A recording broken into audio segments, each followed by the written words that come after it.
Welcome back, guys, to Steven's DIY Auto Repair. Okay, guys, so we're here in this 2003 Chevy Silverado 3500 dually. Customer's complaint is they got their vehicle broken into and they attempted to steal the vehicle and they messed up the lock cylinder really bad. So we're here to replace it. So I'm gonna record as much of this as I can. But the bottom's already off for us. Now we just need to take the top off. And you just gotta push in that way and this will come right off.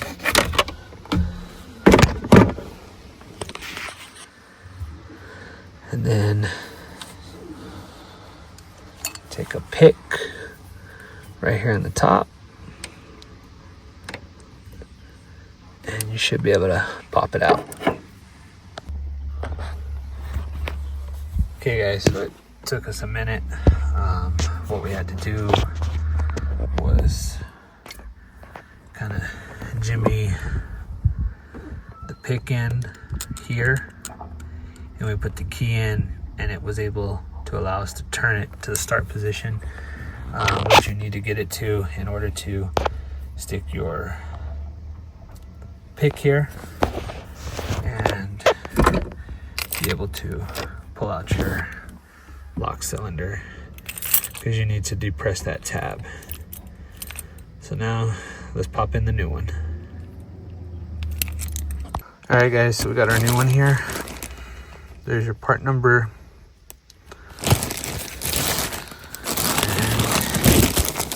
And comes with the lock cylinder, some grease, retaining clip, and some extra springs.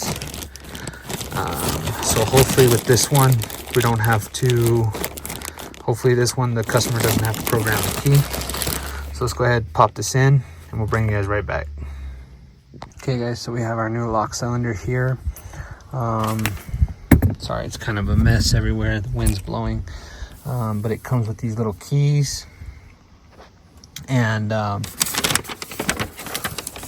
comes with some instructions.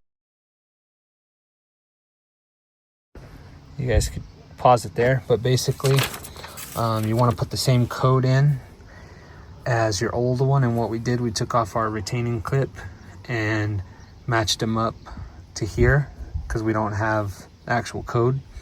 The baggies are labeled 1 through 4, 1 through 5, I believe. So we got our lock cylinder ready to go. We're gonna put our retaining clip on it and then we're bringing you guys right back. So hopefully you guys will be able to see this. So we got our retaining clip in, and if it's working properly, once you slide your key in there, you see that it drops flush. So we're good to go. So this supplied us also somewhere around here with some grease. So what it wants us to do is kind of lube up the cylinder and a little bit inside and put the key in and out 4 or 5 times to kind of lube up the inside. So we're gonna go ahead and do that, and then we'll pop it in and hopefully she starts. Okay guys, so now that we got it lubed up, we're gonna come in here and the same way we took it out,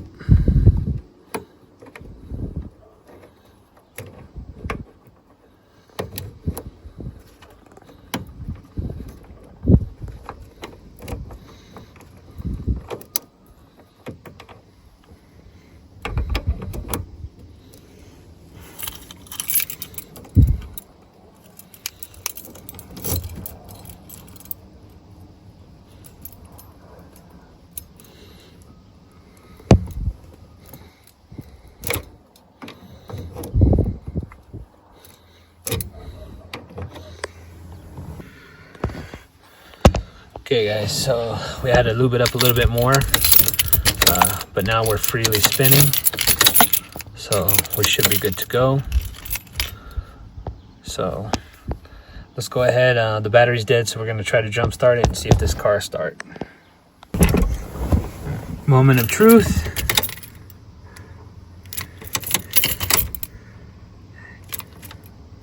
And nothing.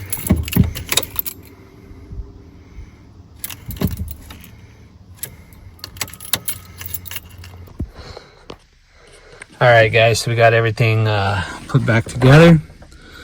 Again, to get it off or on, you want to start, if you want to get it off, you got to just unclamp the shell here, push back, and then pull up, and the reverse to get it back on, bottom and top. Looks like we're good to go. We're trying to we're jump starting the car basically. Battery's too dead, but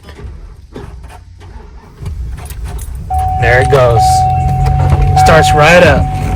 All right, guys, so we got her started right up. Worked out beautifully. Good to go there, guys. This old girl's got 138,939 miles on the clock. So there we have it, guys. Quick little video. Hope you guys liked it. If you guys did, make sure to go down there and hit that like button. Leave me a comment. I would greatly appreciate it. So anyway, guys, as always, if you guys like this video, make sure to hit that like button. If you guys would like to be notified when I put out another video, make sure to hit that bell notification.